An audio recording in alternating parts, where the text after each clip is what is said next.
إلى حضرة النبي المصطفى صلى الله عليه وسلم وآله الطاهرين وأصحابه الكرام والتابعين وتابع التابعين، ثم إلى أرواح من اجتمعنا هنا بسببهم، ثم إلى جميع أرواح المسلمين والمسلمات.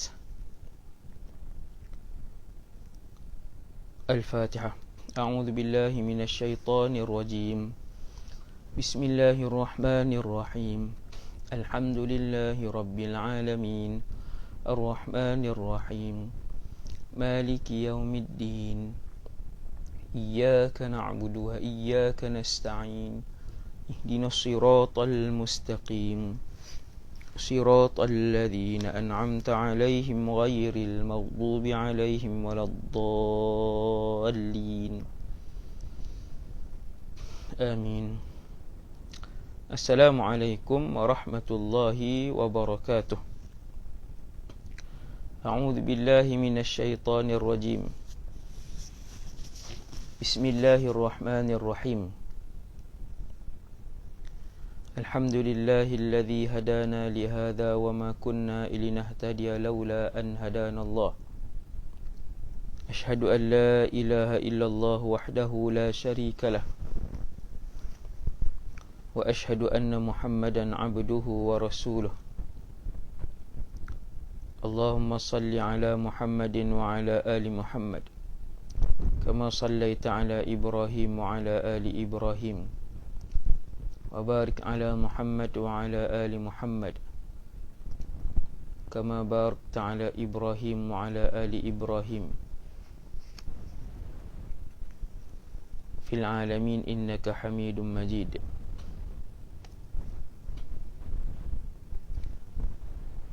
رب اشرح لي صدري ويسر لي أمري واحلل عقدة من لساني يفقه قولي. اللهم اهد قلبي وسدد لساني بحق سيدنا محمد صلى الله عليه وسلم. نويت خدمة المسلمين.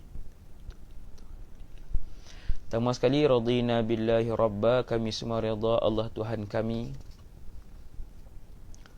Wabil islami dina, kami semua redha Islam cara hidup kami.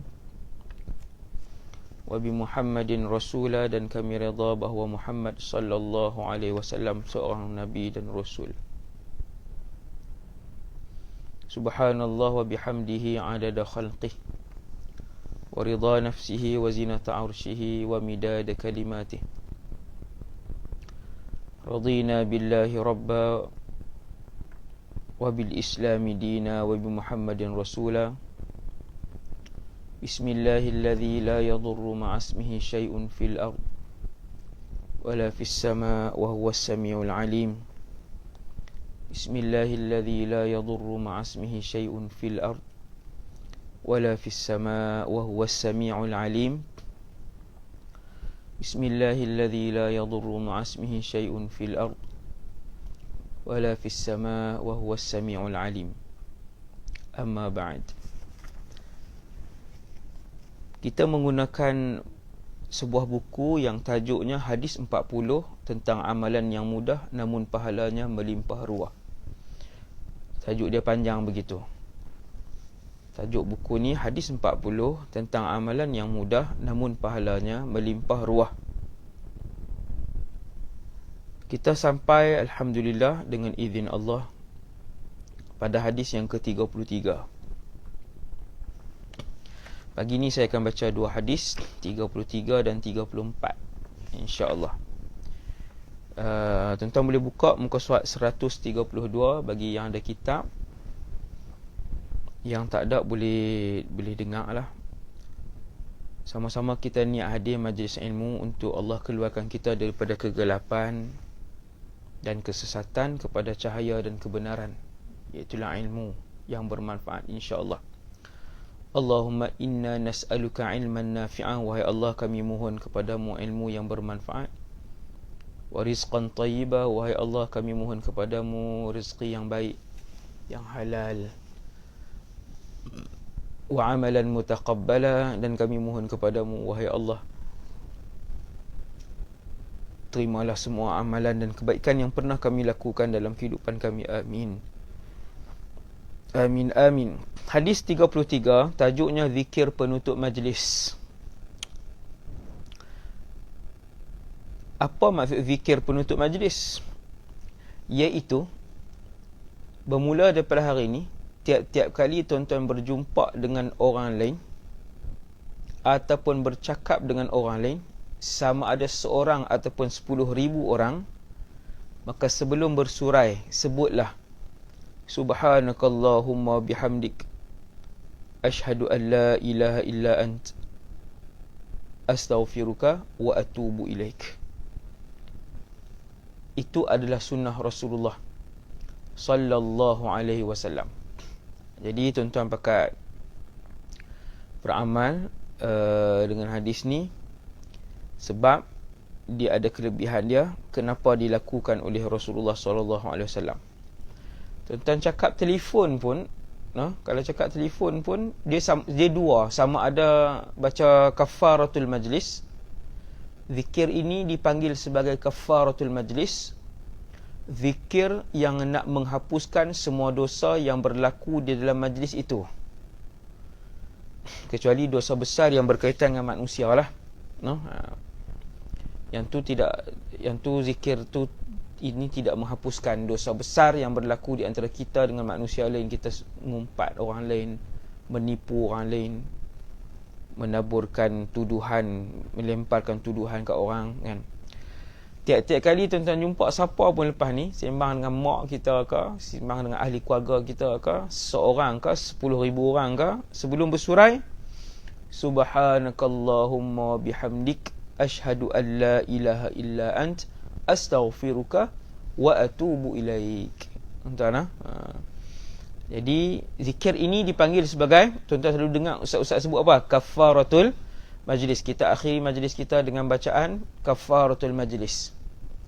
Sama ada baca yang ni ataupun baca selawat wa sallallahu ala sayyidina Muhammad, cukup. Sebelum bagi salam ke orang kita nak bersurai tu, wa sallallahu ala sayyidina Muhammad.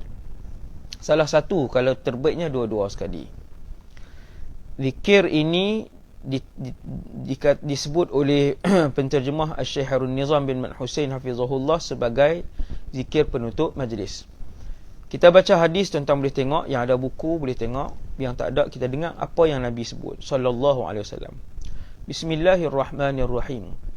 An Abi Hurairah radhiyallahu anhu qala qala Rasulullah sallallahu alaihi wasallam, man jalasa fi majlisin فكثر فيه لغطه فقال قبل أن يقوم من مجلسه ذلك سبحانك اللهم وبحمدك أشهد أن لا إله إلا أنت أستغفرك وأتوب إليك إلا غفر له ما كان في مجلسه ذلك رواه الإمام الترمذي.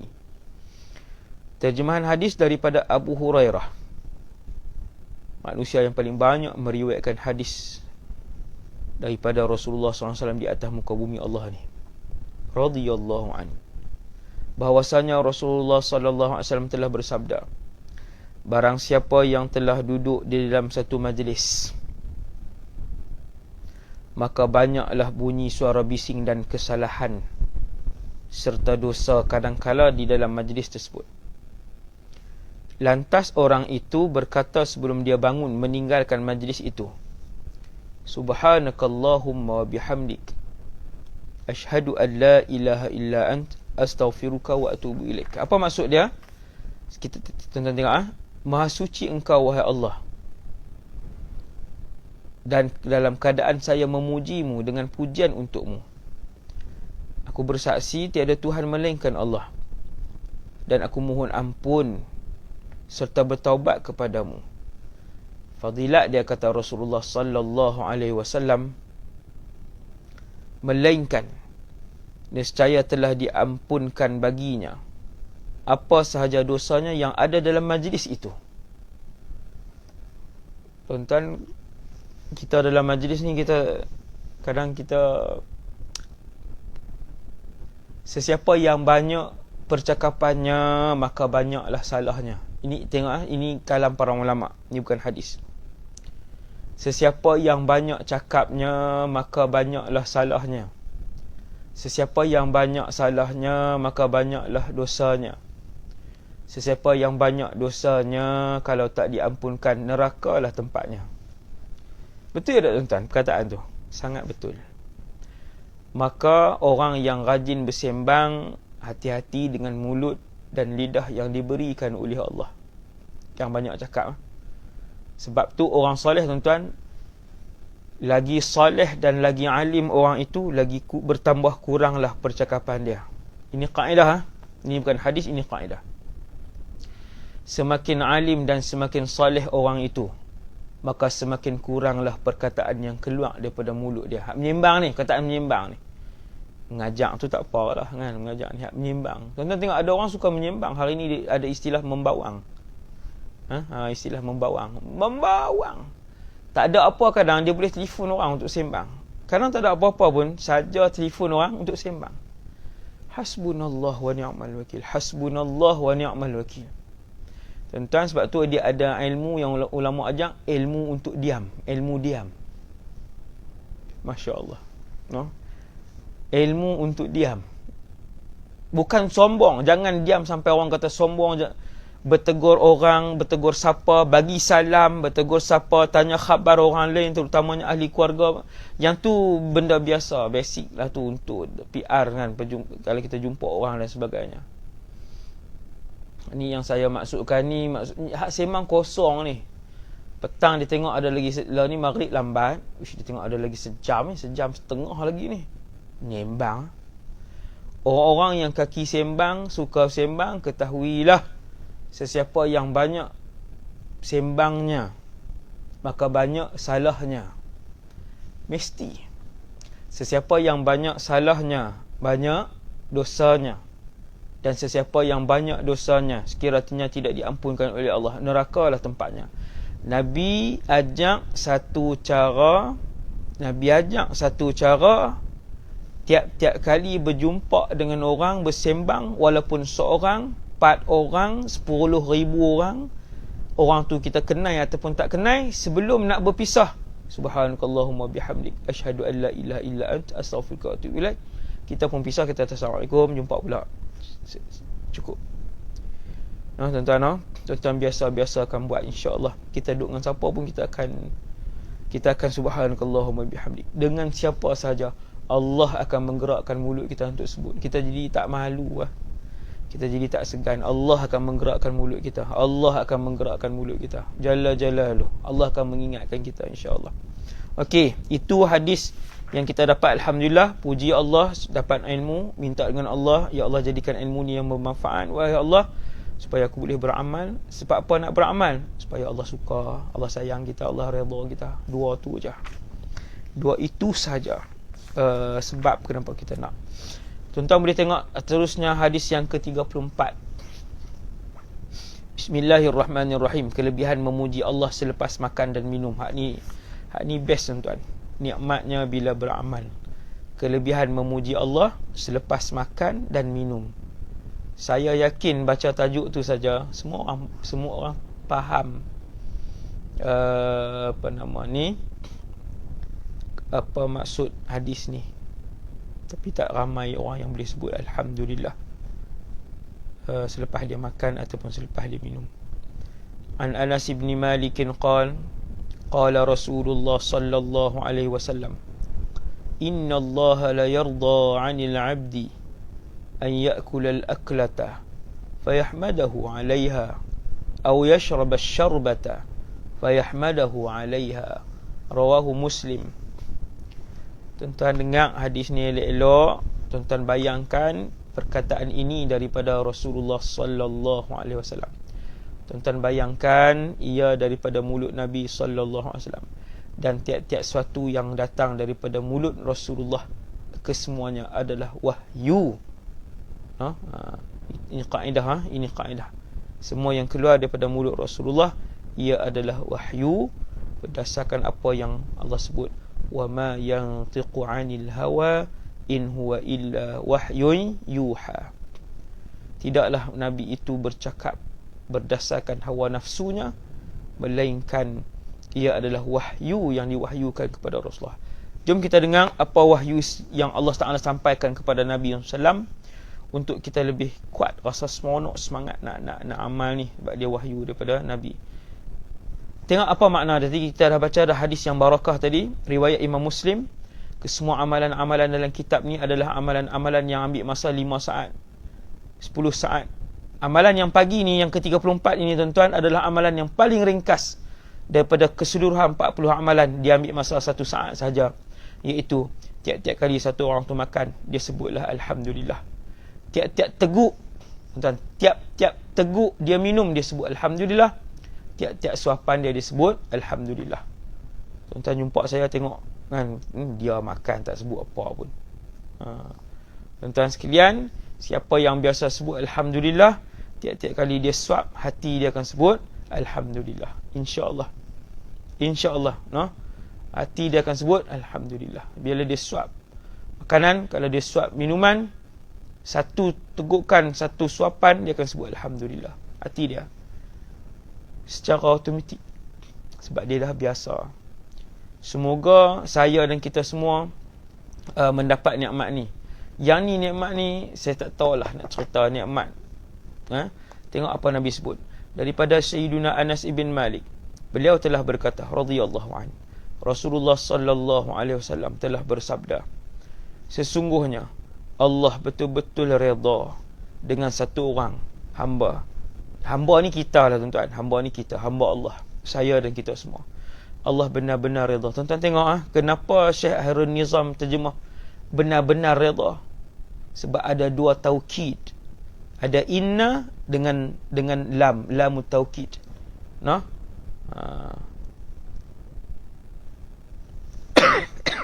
Lam taukid pada perkataan yarda.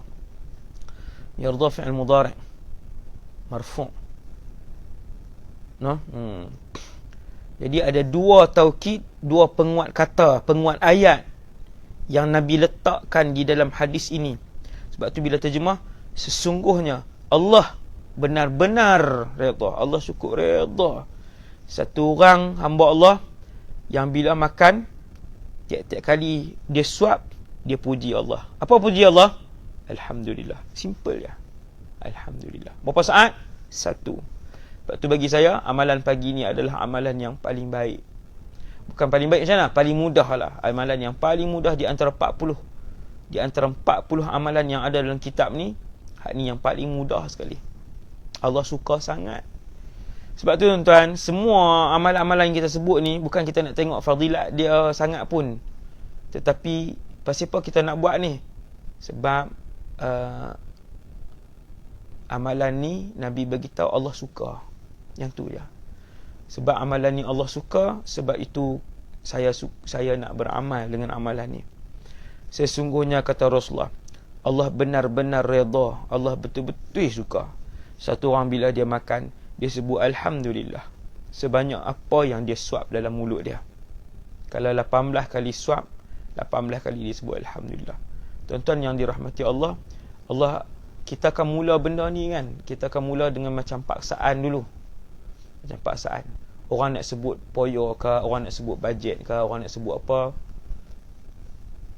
biarkan dia, tak payah buruk sangka dengan orang tu. Minta supaya Allah Ta'ala ampunkan dosa dia. Kalau dia sebut dengan, dia pali kita dengan perkataan yang tak elok kan. Kita dengan Allah, kita hamba Allah, kita bukan hamba orang yang duduk sekeliling kita. Kita hamba Allah, kita sebut Alhamdulillah. Lama-lama tuan-tuan, kalau kita makan, kita tak sebut di mulut pun, dalam hati dia mai sekali ataupun 2 kali. Lepas lama lagi, 4-5 bulan, dia akan datang 5-6 kali. Lepas tu dia datang lagi banyak lah. Lagi banyak. Masya Allah.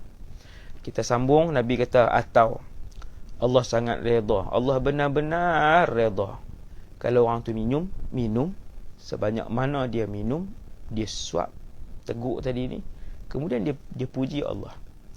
Dia minum bismillah. Satu tegukan, bismillah, teguk Alhamdulillah, bismillah, Alhamdulillah. Dia sebut Alhamdulillah. Masya Allah.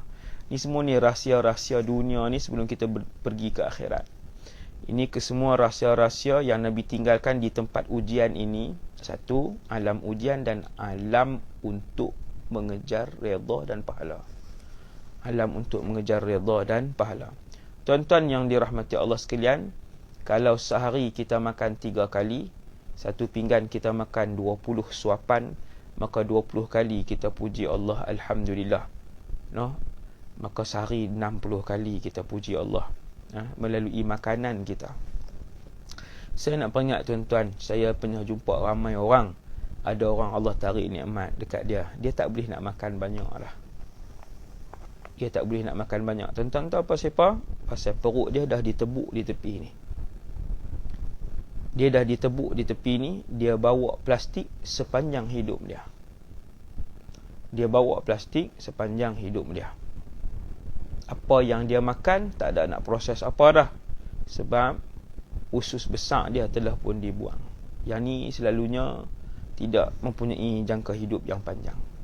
Tuan-tuan, kita jumpa orang tu, air mata kita meleleh turun ni, panas dia turun meleleh. Tengok aja dia. Bila dia kata, ustaz tak boleh makan apa dah. Kita tak pernah puji Allah, bertahun-tahun tak pernah puji Allah, Allah bagi makan. Hasbunallah wa ni'mal wakil. Saya jumpa ramai orang tak boleh minum banyak. Beramai tuan-tuan, terutamanya yang ada penyakit buah pinggang. Yang penyakit buah pinggang memang dia akan dihadkan bermula daripada beberapa cawan sampailah akhir kali kalau teruk dah sehari 2 cawan saja ataupun 3 cawan. Saya pernah jumpa orang sehari 2 cawan saja. Seharian 24 jam. Kalau nak jaga buah pinggang tu untuk lebih lama, dia berfungsi asbab lah, asbab. Masya-Allah. Sebab tu kita sekali sedut, kadang kita sekali sedut air, sekali nafas sedut air tu sudahlah tidak sunnah. Minum seperti binatang minum. Minum seperti binatang minum. Sedut sekali je, straw tu sedut sekali je, sudahlah tidak sunnah, tak bismillah, sedut sekali je, tak ada bunyi, alhamdulillah. Dia manusia ni dia tak sedar lagi, dia tak diuji oleh Allah, dia tak sedar. Manusia ni selagi dia tidak diuji oleh Allah, dia takkan sedar. Maka jangan sampai Allah Ta'ala uji. Orang yang selalu bersyukur ketika mana dia sihat, insya-Allah ketika dia sakit, Allah cepat menyembuhkan dia. Kalau tidak pun Allah akan menguatkan hati dia sekuat-kuatnya. Ini rahsia tuan-tuan. Orang yang selalu memuji Allah ketika dia sihat. Terima kasih Allah ada mata. Terima kasih Allah boleh berjalan. Terima kasih Allah boleh makan. No? Orang yang sentiasa puji Allah ketika dia sihat, ketika dia sakit satu hari nanti, Allah mudah memakbulkan doa dia. Kalaupun tak sembuh dengan cepat, Allah akan memberikan kekuatan hati kepada dia. Itu saja untuk pagi ini. Sampai hadis ke-34. Panjang ni hari ini ni. Dan sebenarnya ini hari kali pertama saya buat live seorang-seorang.